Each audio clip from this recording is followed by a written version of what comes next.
بس جرم یہی کہ میں نے کہا جو چاہے کرے میں رضوی ہوں۔ تو پہلی چیز جو بندے کو نماز سے حاصل ہوتی ہے وہ ہے کامیابی، یہ سب سے پہلا زینہ ہے۔ دوسری چیز جو بندے کو نماز سے حاصل ہوتی ہے، ایک اور چیز بھی بندے کو نماز سے حاصل ہوتی ہے، وہ ہے دعا کی سعادت۔ آپ یہ بات بہت لائٹ لیں گے، دعا کیا؟ عزیز دوستو، دعا ہی سب کچھ ہے۔ دعا کے ذریعے انسان کی زندگی بدلتی ہے۔ آپ جن دوستوں کو پکڑ کر اپنا دکھڑا سناتے ہیں نا، ایک مرتبہ آپ کو سنیں گے، دو مرتبہ آپ کو سنیں گے، تین مرتبہ آپ کو سنیں گے۔ آپ پکڑ کر اپنے غم کے فسانے انہیں سنائیں گے نا، چوتھی مرتبہ آپ کو دیکھیں گے تو رستہ بدل لیں گے۔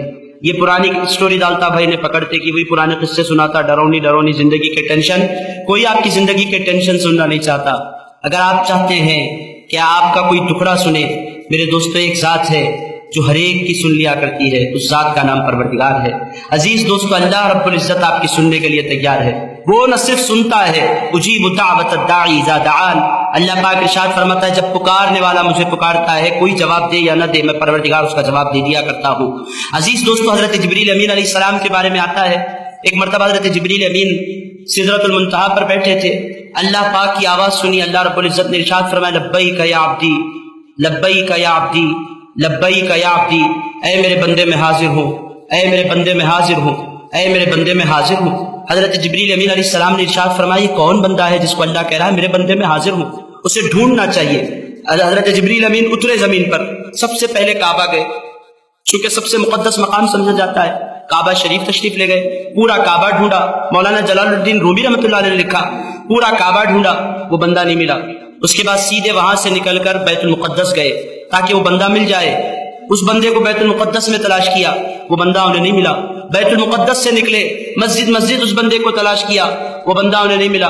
تھک ہار کر پھر سدرۃ المنتہا پر جا کر بیٹھ گئے، کہنے لگے مولا جس بندے کی تلاش میں نکلا تھا وہ بندہ تو نظر ہی نہیں آ رہا ہے، تو نے ارشاد فرمایا تھا میرے بندے میں حاضر ہوں، میرے بندے میں حاضر ہوں، میرے بندے میں حاضر ہوں۔ مولا وہ خوش نصیب بندہ کون ہے، میں اسے دیکھنا چاہتا ہوں۔ اللہ رب العزت نے ارشاد فرمایا اے میرے جبریل، اس بندے کی تم تلاش کر رہے ہو تو سنو، وہ بندہ فلاں مندر میں ایک گڑی کے آگے، ایک بت کے آگے سجدہ ریز ہے، ایک بت کے آگے جھکا ہوا ہے۔ حضرت جبریل امین علیہ السلام نے عرض کیا مولا ایک بت کے آگے جھکنے والا، تو نے اس کو جواب دیا ہے؟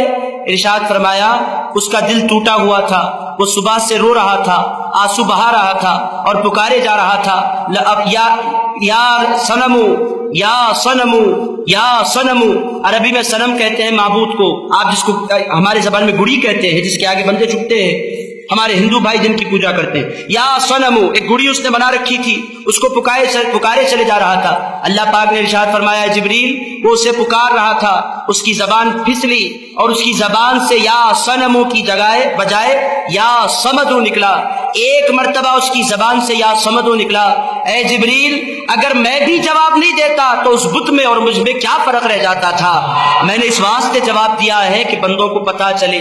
آپ ذرا سا غور فرمائیں، وہ کافر تھا، وہ مشرک تھا، اس کے پاس ایمان کی دولت نہیں تھی، اس کے پاس مصطفیٰ کی غلامی نہیں تھی، اس کے ہاتھوں میں اولیاء کا دامن نہیں تھا، وہ بھی اگر پکارے اور ارادے کے ساتھ نہیں غلطی سے پکارے تو اللہ جواب دے دیا کرتا ہے۔ میں آپ سے پوچھتا ہوں جب ایک رسول کا غلام پکارے تو اللہ کیسے جواب نہیں دے گا؟ مگر پرابلم کیا ہے؟ آپ پکارتے نہیں ہیں۔ آپ بولیں گے ہم کیوں نہیں پکارتے؟ اس واسطے نہیں پکارتے کہ آپ مسجد کو جاتے نہیں ہیں۔ مسجد کو جائیں گے، نماز قائم کریں گے، نماز کا اہتمام کریں گے تو پھر اللہ کے آگے ہاتھ اٹھانے کا موقع بھی ملے گا۔ اور آپ سمجھتے ہیں یوں ہی ہاتھ اٹھانے کا موقع ملے گا؟ اٹھتے نہیں ہیں ہاتھ میرے اس دعا کے بعد۔ حاضرین کرام اور عزیز دوستو، ہاتھ اٹھانے کا موقع بھی نہیں ملتا، قدم یہ اٹھتے نہیں ہیں، اٹھائے جاتے ہیں۔ یہ ایک معاملہ ہے، ہاتھ اٹھانا یہ ہمارے ہاتھوں میں نہیں ہے، ہاتھوں کا اٹھانا بھی اللہ کی توفیق پر میسر ہے۔ آپ پابندی سے مسجد جائیں گے، نمازوں کا اہتمام کریں گے، بار بار آپ کو اللہ آتا دیکھے گا۔ اللہ پاک اس کے بعد ارشاد فرمائے گا یہ بندہ بار بار میرے پاس آ رہا ہے، چلو اس کے دامن کو بھر دینا چاہیے۔ دامن کو بھرنے سے پہلے اس کا طریقہ کیا ہے؟ میرے بندے مانگ، بندہ مانگتا چلا جاتا ہے، اللہ عطا فرماتا چلا جاتا ہے۔ میرے دوستو اللہ آپ کا انتظار کر رہا ہے۔ آپ ایک بات یاد رکھیں، یہ لمحات، یہ زندگی کبھی بھی آپ کا ساتھ چھوڑ سکتی ہے، میرا ساتھ چھوڑ سکتی ہے۔ کبھی بھی ملک الموت حاصل ہو سکتے ہیں. یہ خیال میں نہ رہنا کہ میں ابھی جوان ہوں, میری عمر ہی کیا ہے, 30 سال 35 سال 40 سال, ابھی میرے پاس 20 سال پڑے ہیں.